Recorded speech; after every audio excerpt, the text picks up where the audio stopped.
So many of you probably already know I have a rule about if people want to use communism or socialism as an insult on my page, they actually know how to define it.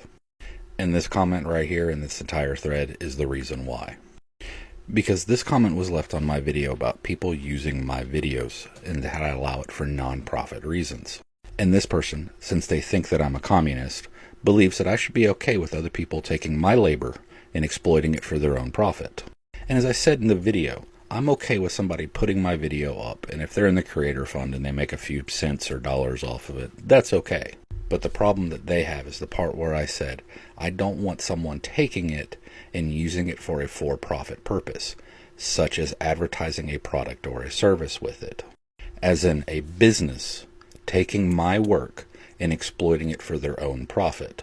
And if they actually understood communism and believed me to be a communist, then they know I would not be okay with that, because that's not communism, that's capitalism. A business coming in, exploiting somebody else's labor and profiting off of it without adequately compensating the creator of that labor is capitalism. So if you believe me to be a communist, of course I would be against that. But let's go a little further and hurt their feelings a little more.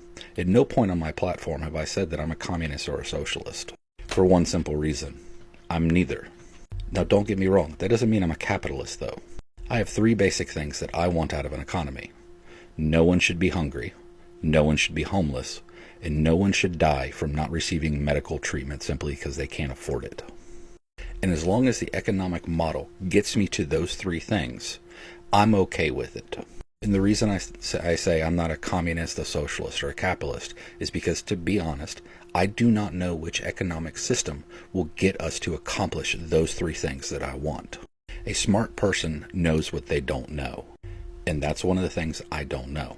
If I can get those three things, that people are not starving from lack of food, lack of housing, and medical care, I'm fine with whatever system it is that accomplishes that. That's one of the reasons I don't label myself a liberal, a leftist, a Democrat, a socialist, a communist, any of that. I know what I don't know. But I do know what I do know. I'm very good at finding violent extremists, understanding violent extremists, and hunting them down. I know the basics of economic theory and the basics of communism, socialism, and capitalism. But I'm going to leave that to the other people on the left. And that's how I refer to myself. On the left. As for the Antifa, anti-fascist, yes, I'm anti-fascist. And everyone should be. And the fact that people think that Antifa or anti-fascist is an insult says a lot more about them than it does about us. Love you guys.